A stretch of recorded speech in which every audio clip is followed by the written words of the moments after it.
بسم الله الرحمن الرحیم. ګرانو کتونکو، څنګه تاسو ته پته دی چې هر انسان د لایف د ژوند تیرولو څه مقصد وي، څه اچیومنټ وي. او زمونږ زیاتر خلک چې کوم دي،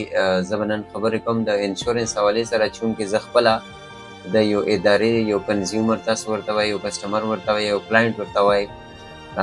زه مطلب د هغې نه ما یو انشورنس پالیسي اخیستې ده. نو پالیسی په باره کې زه تاسو سره څو خبرې چې هغه ضروري ګڼم چې تاسو سره شریکې کوم.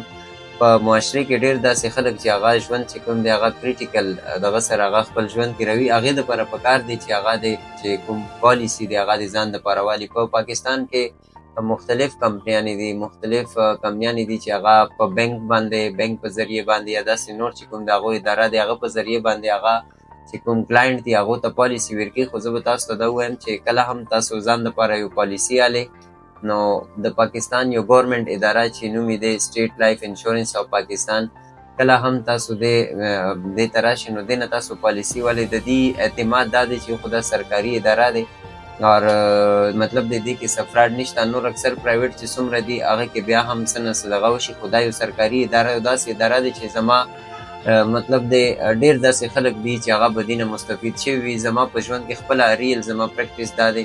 داسې خلک مې په ژوند کې وکتلي چې هغو ته مطلب دی مونږ ویلي وي یا چا ورته ویلي وي چې ته ځان دپاره یو پالیسي واله چې د تا کوم لایف دی هغه انشور شي، مطلب دی سیکور شي که نه. نو هغو بیا هغه پالیسي نه دی اخیستې. خدای دې هر څوک وساتي مطلب دی داسې وخت په چا راماشي، خو بیا هغو سره داسې یو اکسیډنټ شوی دی چې بیا کله د هغې ماشومان یا د هغې کور فیملی مونږ کتلی دي، نو مونږ افسوس کړی دی چې کاش که دې هغې ټیم ځان دپاره یو بیمه پالیسي کړې وی، نو نن به دې بچو ته،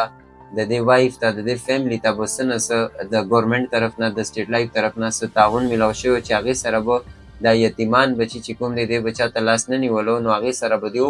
د کور کوم سیسټم و هغه چلیدو. نو ډېر مې داسې اکسیډنټ هم وکتو، بلکې خپله مې داسې څه کیسز وکتو چې ځینې داسې خلک چې هغه د سټیټ لایف یو پریمیم جمع کړي او خدای دې نه کړي هغې سره بیا داسې واقعات وشو، نو د هغې یتیمان بچي چې پاتې شو، نو هغې ته سټیټ لایف چې کوم دی ډېر یو ښه مارجن سره، مطلب چې کوم د سټیټ لایف بیمه پالیسي طریقې کار دی هغې سره هغو ته چې کوم لمسم اماونټ و هغه میلاو شو. نو زه تاسو ته درخواست کوم که چیرې نن هم تاسو زما دا خبر اورئ، هغه کسان چې هغه لایف چې کوم دی هغه په پریکټیکل دغه کې وي، نو هغو ټولو ته د پکار دی چې انسان موږ دومره خرچې کوو ځان دپاره، ښه خوراک کلو، ښه کور، ښه دغه کوو، خو زمونږ د لایف چې کوم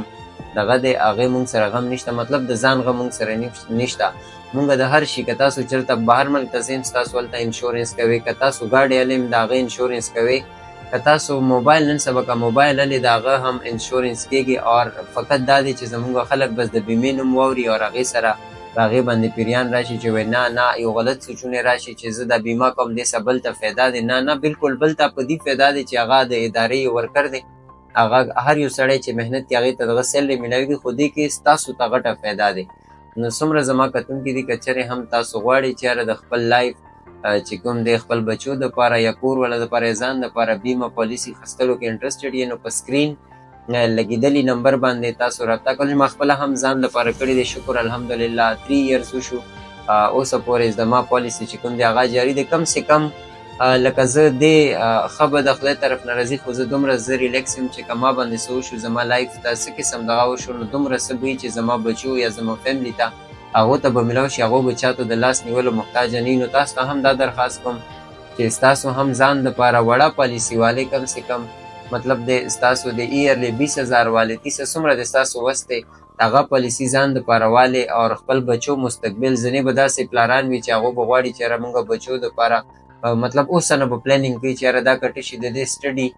نو څنګه چې ماشوم پیدا شي هغې دپاره پکار دی چې ستاسو بیمه پالیسي والې یا تاسو بچي دي د هغو واده دغه وي، نو دا داسې یو کمیټي شان دی، مطلب دې کمیټي کې که تاسو پیسې واچوئ چې 20 سال بعد د دې دغه وي، نو 20 سال بعد تاسو ته د دې 4 ګونه 5 ګونه چې کوم د سټیټ لایف پالیسي د هغې مطابق په تاسو ته میلاویږي. نو ستاسو ته درخواست کوم، ما هم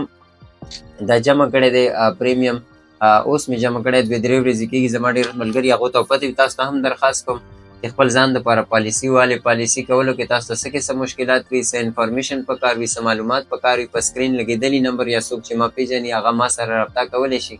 نو دا خبر چې کوم دی دا سیریس والی او ځان دپاره چې کوم دی تاسو پالیسي والی چې سبا راتلونکي وخت کې تاسو ته اساني وي. امید لرم دا زما یو پیغام به زنو ملګرو خوښ کړی وي، زنو به نه وي خوښ کړی. که تاسو څه هم ذهن کې کوېسچن وي نو ما سره په سکرین لګېدلي نمبر